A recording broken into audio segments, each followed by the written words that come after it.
Hi guys. सो आज का जो रिक्रूटमेंट है वो पंजाब नेशनल बैंक की तरफ से आया हुआ है। जो दोस्तों इसमें जो आपका एप्लीकेशन स्टार्ट डेट है वो 28 जुलाई से स्टार्ट हो गया था। लास्ट डेट इसका 9th ऑफ अगस्त रखा गया है। और इसका जो एग्जाम होगा ऑनलाइन एग्जाम वो सीबीटी बेस्ड एग्जाम जो अगस्त में टेंटेटिव है या फिर सितंबर सितंबर में इसका एग्जाम हो सकता है।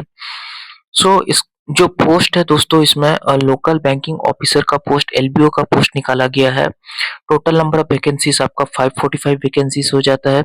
स्केल पे दोस्तों इसका बेसिक आपका जो बेसिक सैलरी है वो 48,480 से स्टार्ट होता है, जिसमें आपको डीए एचआरए बाकी सारे अलाउंसेस मिलके टोटली 80,000 करीब आसपास हो जाता है।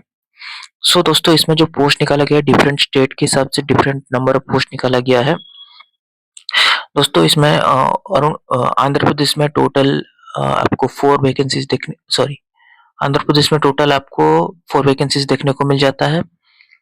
गुजरात में आपको 77 वैकेंसीज, कर्नाटका में 78, महाराष्ट्र में 67, तेलंगाना में 41, तमिलनाडु में 51, आपका जो वेस्ट बंगाल में है 80 वैकेंसीज है, जम्मू कश्मीर में 9 वैकेंसीज है, लद्दाख पे आपका 2 वैकेंसी है, अरुणाचल प्रदेश में आपको 4 वैकेंसीज है, आसाम में आपका 85 वैकेंसीज है। बाकी सारे दोस्तों नॉर्थ ईस्ट के स्टेट्स हैं उनमें उनमें सारे वैकेंसीज आया हुआ है। त्रिपुरा में नॉर्थ ज्यादा वैकेंसी से 18 वैकेंसी रखा गया है। सो दोस्तों इसमें लोकल बैंकिंग ऑफिसर पोस्ट जो है उसमें आपको लोकल लैंग्वेज का नॉलेज होना चाहिए।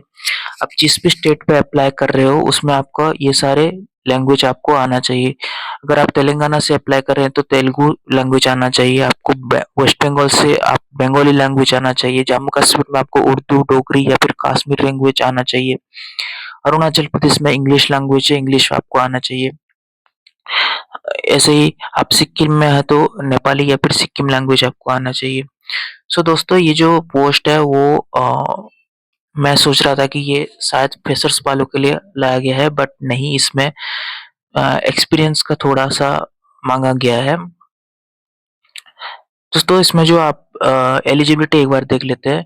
आप कोई भी यूनिवर्सिटी से आप ग्रेजुएशंस किए हुए हैं तो आप इसमें अप्लाई कर सकते हैं। और proficiency of specified language in the state, जो भी स्टेट में अप्लाई करते हैं उसमें आपका लैंग्वेज का रिक्वायरमेंट रहता है।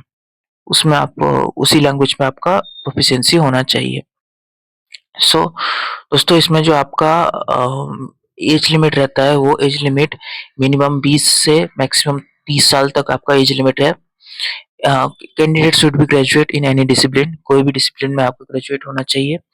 और आपका candidate must possess valid marksheet of degree certificate that ही और सी और ग्रेजुएट ऑन द डे और ही से register on the date. Okay, कोई मतलब उन्हीं डेट पे आपका मार्कशीट आपको होना चाहिए। सो लोकल लैंग्वेज जो है दोस्तों इसमें प्रोफिशिएंसी इन रीडिंग, राइटिंग और स्पीकिंग में आपका लोकल लैंग्वेज में प्रोफिशिएंसी होना चाहिए। So experience for the post mandatory educational qualifications. दोस्तों क्वालिफिकेशंस के बाद आपका minimum 1 year of post qualifications experience in clerical या फिर ऑफिसर कैटेगरी पे आपका 1 साल का अ, उसमें एक्सपीरियंस मांगा गया है इन बैंकिंग सेक्टर पे, in any schedule commercial banking sector और रीजनल रूरल बैंक पे आपका आरआरबीज पे आपका एक्सपीरियंस होना चाहिए।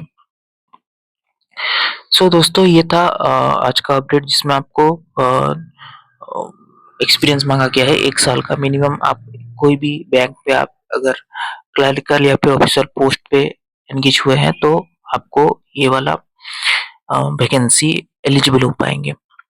सो कट ऑफ डेट पर एज एज के लिए आपका 1 जुलाई 2026 में आपका कट ऑफ एज आता है, जिसमें आपको minimum 20 years to maximum 30 years होना चाहिए। और इसमें आपको रिलैक्सेशन देखने को मिल जाता है दोस्तों, जिसमें आपका शेड्यूल कास्ट शेड्यूल ट्राइब पे आपको 5 साल का, ओबीसी में 3 साल का, पीडब्ल्यूडी में आपको 10 साल का रिलैक्सेशन देखने को मिल जाएगा। सो दोस्तों इसमें अगर आगे देखते हैं इसमें I think so selection process में दोस्तों इसमें इसमें ऑनलाइन रिटन टेस्ट किया जाएगा, जिसमें आपको एग्जाम देने होगा सीबीटी बेस्ड में। इसमें आपको reasoning and computer 25 question 25 mark का देखने को मिल जाता है। डाटा एनालिसिस एंड इंटरप्रिटेशन में 25 क्वेश्चन 25 मार्क, इंग्लिश में आपको 25 क्वेश्चन 25 मार्क, क्वांट्स पे आपको 25 क्वेश्चन 25 मार्क और general economic and banking awareness पे आपको 50 क्वेश्चन 50 मार्क देखने को मिल जाता है। सेक्शनल ड्यूरेशंस क्या होता है इसमें, रीजनिंग के लिए आपको 35 मिनट दिया जाता है, डेटा एनालिसिस इंटरप्रिटेशन के लिए 35 मिनट, इंग्लिश के लिए आपको 25 मिनट दिया जा रहा है, क्वांट्स के लिए आपको 35 मिनट और जनरल अवेयरनेस बैंकिंग के लिए आपको 50 मिनट का टोटल एग्जाम देने के लिए आपको टाइम्स दिया जा रहा है। सो नेगेटिव मार्किंग में दोस्तों इसमें 1/4 का नेगेटिव मार्किंग रखा गया है, मतलब आप 4 क्वेश्चन गलत करेंगे तो आपको 1 मार्क्स उसमें डिडक्ट हो जाएगा। और उसके बाद आपका दोस्तों सिलेक्शन जो होता है आपका सीबीटी में आप क्वालिफाई कर जाते हैं तो फिर आपका लोकल लैंग्वेज टेस्ट होगा, प्रोफिशिएंसी टेस्ट होगा। अगर आपके 10th या फिर 12th स्टैंडर्ड पे आपका जो लोकल लैंग्वेज अगर है तो फिर आपको कोई भी लैंग्वेज टेस्ट नहीं देना पड़ेगा। अगर नहीं है तो फिर आपको क्वालिफाइंग नेचर का एक मिनिमम क्वालिफाइंग मार्क्स लाना पड़ेगा इन लोकल लैंग्वेज टेस्ट पे आपको उसमें आपको स्कोर करना पड़ेगा जो रीडिंग राइटिंग या फिर स्पीकिंग बेस्ड होना चाहिए। दोस्तों इसमें जो पर्सनल इंटरव्यू होने वाला है, पर्सनल इंटरव्यू में आपको all candidates after qualifying the online written test और उसके बाद आपको पर्सनल इंटरव्यू किया जाएगा, जिसमें आपको 10-12 स्टैंडर्ड पे लोकल लैंग्वेज का जिसके पास है, मतलब सर्टिफिकेट में उन्हीं सब्जेक्ट्स में से आपका 10-12 क्वालिफाइड है तो फिर आपका पर्सनल इंटरव्यू में किया जाएगा और उसमें आप टोटल 50 मार्क्स रहता है। Okay, so interview shall be 45%, that is 22.50 for SC/ST candidate and 50% that is 25 for all other candidates। वैसे EWS वालों के लिए और जनरल वालों के लिए 25 मार्क रखा गया है।